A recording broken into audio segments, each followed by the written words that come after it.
Salve, salve meus queridos, professor Zanin na área, mais uma vez com vocês, hoje para dar sequência ao estudo do equilíbrio químico que a gente vem fazendo. Desta vez vamos estudar um grupo de equilíbrio, de reações reversíveis que são muito importantes e que envolvem íons, daí o estudo do equilíbrio iônico, tá certo?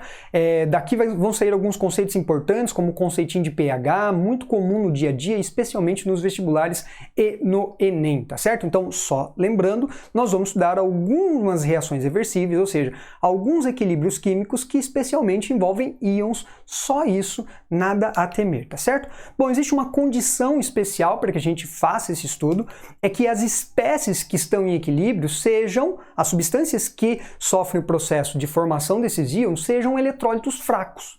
É isso. Que tem um baixo grau de ionização, que ioniza um pouco. Resumindo, que tem poucos íons. Por que isso? Porque se nós pensarmos no eletrólito forte, como é o caso do ácido bromídrico, essa reação ela acontece praticamente 100% deslocada para a direita. Ou seja, a ionização do ácido bromídrico é quase 100%. Desta forma, não tem uma reação reversível. E, obviamente, isso não vai nos interessar. Ok? Então, simples. Nós vamos fazer um estudo de reações reversíveis que formam íons. Mas essas substâncias que ionizam ou dissociam têm que ser eletrólitos fracos. Por quê? Porque se for um eletrólito forte, a reação reversível não existe. Não existindo equilíbrio, não tem por que a gente estudar, pois nós estamos estudando equilíbrio químico, tá certo? E aí, 3 grupos de espécies importantes que a gente vai estudar dentro desse contexto. Primeiro, os ácidos fracos, não este. Ácidos fracos, como o ácido cianídrico, ou ácidos orgânicos, como os ácidos carboxílicos, tá bom? As bases fracas, como hidróxido de amônio especialmente, que é uma base fraca, e especialmente aqui, faço uma observação, nós vamos fazer uma aula especialmente sobre este equilíbrio. Então hoje a gente vai fazer uma leitura geral, vou falar um pouquinho sobre ácidos fracos, bases fracas, e nós vamos fazer a próxima aula especialmente sobre este equilíbrio iônico aqui, deste eletrólito fraco. Sim, a água é um eletrólito, ou seja, ela ioniza, é muito pouco, mas ela ioniza. Claro que ioniza pouco, porque está aqui como eletrólito fraco, tá certo? Então bora lá, comecemos pelos ácidos fracos. Vamos pegar um ácido fraco, tá aqui o ácido cianídrico, e ele ioniza, coloca em água, ele ioniza, forma H+, mais o ânion CN-, tá certo? Bom, como é pouco, essas espécies interagem e regeneram o ácido cianídrico ali. E obviamente que estabelece um equilíbrio a hora que essas velocidades se igualarem, a gente já estudou isso aí. Agora, você está vendo que essa flecha para a esquerda é muito maior? Por quê? Porque esse equilíbrio está deslocado para cá. Quer dizer, há muito mais ácido cianídrico do que H+, ou CN-, tá certo? Dessa forma, nos interessa esse estudo. Bom, escrevendo a constante, a gente já sabe escrever constante de equilíbrio Kc, de forma geral a gente chama de Kc, é a concentração dos produtos sobre os reagentes, tá bom? Uma observação importante, não se deixe intimidar. Como esse equilíbrio envolve íons, esse Kc, ele comumente é chamado de Ki. Ô, professor, caiu, levanta. Não, nada a ver. Ki é a constante iônica, porque envolve íons. Então, qualquer equilíbrio químico que envolva íons, ao invés de chamar de Kc, eu posso chamar de Ki. Só isso. Como especialmente este equilíbrio envolve um ácido, este Ki pode ser chamado de Ka. Então não se deixe intimidar pela diversidade de representação da constante. Ka, Kb, Kc, Kp, Kw, Ki, é tudo a constante de equilíbrio. Como que escreve ela? Produtos sobre reagente. A gente já estudou isso, aprendeu a montar o produto dos produtos elevado aos coeficientes, dividido pelo produto dos reagentes elevado aos coeficientes. Enfim. Então, neste caso particular, eu posso chamar a constante de equilíbrio de Ka. Tudo bem? Agora preste atenção. Esse eletrólito não é fraco? Então existe uma grande quantidade de ácido cianídrico nesse equilíbrio, muito grande, e de H+, e CN- muito pequenininho. Isso significa que o valor da constante vai ser o quê? Pequenininho. Dá uma olhada por curiosidade na constante de equilíbrio desta ionização. A ordem da grandeza que nos importa, ó, 10 a menos 10. É muito pouco. Se você dividir os produtos pelos reagentes, dá 10 a menos 10. Tá certo? Agora, olha isso, anote isso é muito importante. Quanto maior essa constante aqui, significa que maior esse número aqui em cima. E quanto maior esse número, mais H+. Mas quanto mais H+, mais forte é o ácido, maior o seu grau de ionização. Sabe o que a gente aprendeu com isso? Sabe o que nós temos agora? Uma nova ferramenta para determinar a força de substâncias que ionizam ou dissociam. Nós já tínhamos o grau de ionização, lá que nós estudamos, especialmente nas funções inorgânicas, na teoria de Arrhenius, o grau de ionização alfa. né, que diz que quanto mais ioniza ou dissocia, mais forte é um eletrólito. Então, quanto maior o Ka, mais forte é a espécie lá. Nós temos uma nova ferramenta. Além do grau de ionização, que é o alfa, que diz que quanto maior o grau de ionização, mais forte é. A partir de agora, nós temos a constante ácida de uma espécie, a constante básica, tá certo? Ou a constante de equilíbrio. Anote isso. Quanto maior o valor da constante, mais forte é a espécie, e não importa qual espécie. Se for um ácido, mais forte é o ácido. Se for uma base, mais forte é a base. Tá bom? Isso é bem importante. Então, entre dois ácidos que têm constantes de equilíbrio, aquele que tiver o maior valor da constante de equilíbrio, mais forte é. Tá certo? Bom, para as bases, a mesma coisa. Peguei uma base fraca que dissocia, no caso ioniza, porque essa é uma base covalente. A reação reversível a reação está bem mais deslocada para cá, por isso eu fiz essa flechinha maior.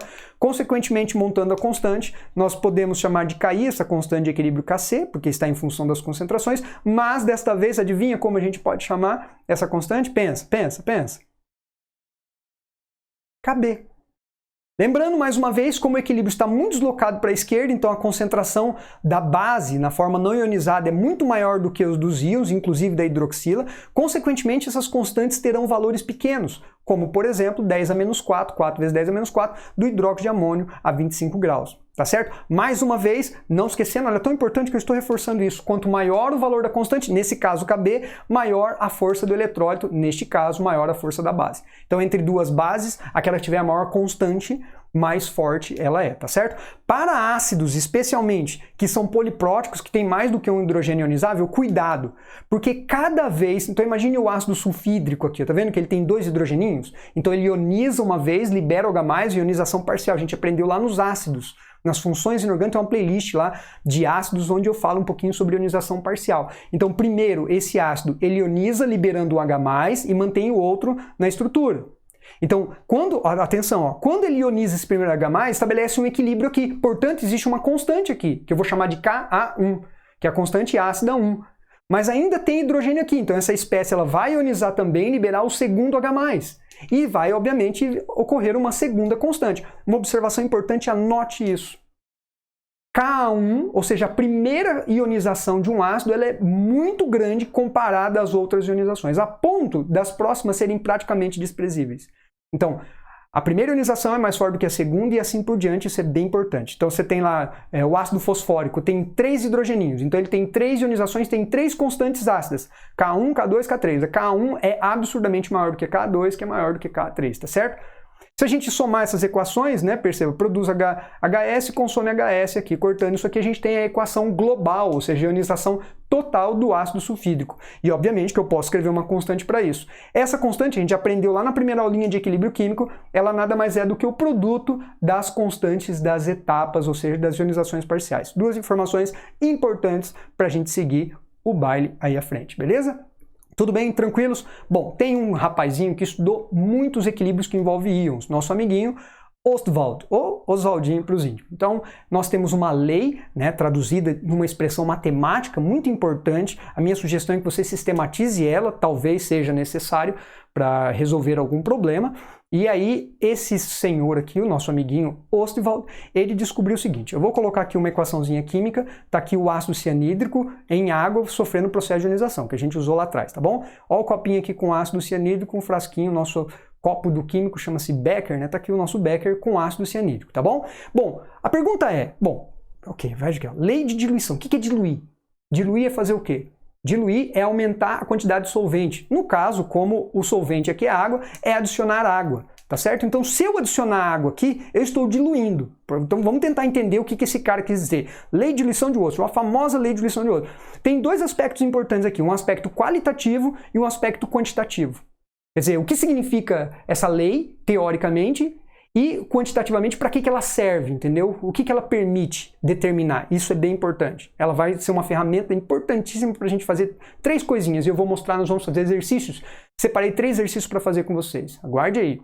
Bom, então, se eu colocar água aqui, tá vendo? Eu estou aumentando a quantidade disso. A gente já sabe, a gente já estudou isso. Se eu colocar água, estou aumentando a quantidade de H2O. Lembra? Princípio Le Chatelier. Se você adiciona alguma coisa, o equilíbrio se desloca para o outro lado para amenizar essa perturbação. Então, se eu adicionar água, olha só, o equilíbrio vai deslocar para cá. Mas se ele deslocar para cá, momentaneamente ele vai produzir mais H+. Mas se ele produzir mais H+, ele vai ficar mais forte. Porque a força tem a ver com a quantidade de íons. Então, quanto mais H+, mais forte ele é. Olha que louco. Você diminui a concentração, você está diluindo, mas você está aumentando o grau de ionização. Esse é o aspecto qualitativo. Olha o que ele diz. Quanto mais diluído um eletrólito, mais forte ele vai ficando. Você pega um copo com vinagre, lá tem um ácido fraco, né, que é o ácido acético, o ácido etanóico. Você vai colocando água lá, ele vai diluindo e vai aumentando o grau de ionização. Pelo princípio Le Chatelier. Portanto, ele vai ficando mais forte. Olha que louco isso. Então, esse é o primeiro aspecto teórico. Quanto mais diluído, maior o grau de ionização, mais forte ele é. Matematicamente, a gente não vai deduzir aqui por uma questão óbvia de tempo, tá certo? Matematicamente, nós podemos expressar a constante de ionização, né, em função da lei de diluição de Ostwald, quer dizer, cada vez que você coloca água, você vai mudando o grau de ionização, então existe uma correlação entre o grau de ionização, a concentração e a constante de equilíbrio, obviamente, que é constante. Então essa aqui é a expressão da lei de diluição de Ostwald. A constante de equilíbrio eu estou chamando de KI de forma geral, mas se for um ácido eu posso chamar de Ka, se for uma base eu posso chamar de Kb, a gente acabou de discutir isso aqui, é igual a concentração molar, isso aqui é a concentração molar da espécie, vezes o grau de ionização, que determina a força da espécie, dividido por 1 menos o grau de ionização. Uma observação importante. Como a gente está trabalhando com ácido, com eletrólitos fracos, este grau de ionização aqui, ó, se ele for menor do que 10%, é que a discussão se é menor que 5, menor que 10, eu considero menor que 10. Se ele for menor do que 10%, quer dizer, 1 menos, vamos supor que ele seja 0,1%. Então você vai diminuir 1 de, lembrando que 10% é 0,1. Né? Então menor do que 10%, você vai diminuir 1 de um número muito pequenininho, aqui embaixo praticamente dá 1. Então a gente costuma representar de forma simplificada a equação da lei de diluição de Ostwald, ou a equação de Ostwald, desta forma aqui, ó. A constante de equilíbrio iônico é igual a concentração molar vezes alfa ao quadrado. Quer dizer, nós eliminamos essa parte de baixo aqui. Por quê? Porque se o alfa for muito pequenininho, 1 menos um número muito pequenininho dá praticamente 1. Então a gente pode usar ela estendida. Quando que eu faço isso aqui? Quando que eu uso a concentração molar vezes alfa ao quadrado? Quando o alfa for menor do que 10%. O cara vai falar isso no enunciado, tudo bem? Eu vou mostrar isso na forma de exercício. Essa equação é importante porque é uma poderosa ferramenta para calcular a constante, de forma rápida e prática, para calcular a concentração de uma espécie e para calcular o grau de ionização, ou seja, a força da espécie também de outra forma. Então, você tem uma ferramenta que permite calcular 3 informações de uma maneira rápida, direta e simples, entendeu? Ok? Vamos lá testar isso aqui? Olha lá. Uma solução aquosa, 0,1 molar, de um ácido monocarboxílico, quer dizer, ele só tem um hidrogênio, só tem uma etapa na ionização a 25 graus. O ácido é 3,7% dissociado, tá vendo? Ele deu o grau de ionização. Nós temos a concentração, temos o grau de ionização. Após o equilíbrio ter sido atingido, qual o valor correto da constante de dissociação, ou seja, a constante de equilíbrio nessa temperatura? Olha só que legal. Então a gente tem lá o grau de ionização, 3,7%, não esquece, esse número é percentual, então a gente tem que dividir por 100, dá 0,037, a concentração molar é 0,1 molar, e ele quer saber a constante. Né? Como é menos do que 10%, eu posso usar essa equaçãozinha concisa. Constante igual a alfa ao quadrado vezes a concentração molar. Só substituir os valores. Olha lá, coloquei o 3% aqui na forma numérica, ao quadrado vezes 0,1. Fazendo a continha, levando ao quadrado e multiplicando por 0,1, nós temos o valor da constante de 1,369 vezes 10 a menos 4, tá certo? A resolução aqui, você dá um print aí, para aí, se você quiser entender matematicamente, só importa a aplicação. Eu estou mostrando uma primeira ferramenta de aplicação da lei de diluição de Ostwald, para determinar a constante de equilíbrio. Olha que legal. A segunda forma de uso dessa equação é a seguinte, ó, calcule o grau de ionização, ou seja, calcular o grau de ionização, o alfa, a força desse eletrólito, né? De um ácido monocarboxílico em uma solução que apresenta a concentração molar igual a 1,6 vezes 10 a menos 6, tá vendo? Tem a concentração. E constante de ionização 10 a menos 9. Ele deu a constante. Então a gente tem lá ó, a constante, tem a concentração e a gente quer saber o alfa. Ok? Vou usar a forma pequena, a forma, imaginando como a constante é pequenininha, então o grau de ionização desse cara é pequeno, então eu vou usar ela de forma concisa, tá certo? Substituindo os valores, constante 10 a menos 9, alfa ao quadrado, que eu quero descobrir, e a concentração 1,6 vezes 10 a menos 6, tá certo? Fazendo a continha, isolando o alfa ao quadrado e tirando a raiz quadrada do resultado dessa divisão, nós temos aqui um alfa igual a 25 vezes 10 a menos 3 para esta constante, ou daí multiplicando por 100, porque eu posso expressar de forma percentual, né? Lembrando que esse grau de ionização ele tem uma leitura percentual também. Pega o resultado e multiplica por 100. Multiplicando isso por 100 dá 0,25, ou seja, 0,25%, beleza? E o último exercício, a última aplicação, ó, a gente aprendeu a calcular a constante com ela, aprendeu a calcular o grau de ionização, adivinha o que falta? A concentração, tá aqui, ó. Sabendo que uma solução de certo monoácido está a 15%, opa, 15%, 15% é mais do que os 10% que eu estabeleci, portanto, neste caso a gente tem que usar a equação como um todo, não dá para simplificar aquela parte de baixo, tá certo? Então, ó, grau de ionização 15% ou 0,15, constante 4,5 vezes 10 a menos 6, qual seria a concentração? Usando a equação íntegra agora, vamos usar a parte de baixo, por quê? Porque é mais do que 10%, nós temos aí, só substituindo os valores, ó, o valorzinho da constante, o grau de ionização, 0,15 ao quadrado, concentração molar, e embaixo, 1 menos o grau de ionização, que é 0,15. Fazendo essa continha aqui, dando uma arrumadinha aqui, dê um pause aí se você quer entender a mecânica matemática disso aqui, que é o que pouco importa, neste caso aqui, é entender a aplicabilidade do problema.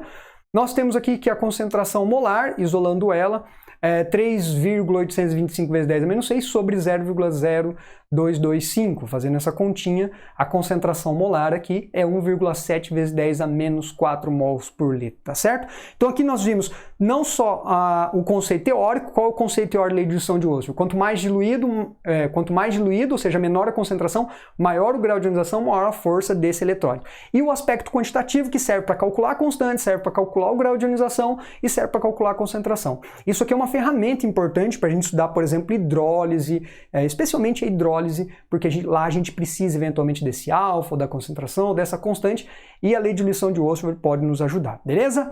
Queridos, espero que tenha ajudado, espero que tenham gostado. Deixa um comentário lá, faça alguma observação de algum ponto que achou legal, que precisa melhorar, alguma aula que você quer assistir que eu possa produzir para vocês, tá certo? Não se esqueça de inscrever no canal e de curtir o vídeo se gostou, para a gente crescer aí e produzir um material de melhor qualidade, tá certo?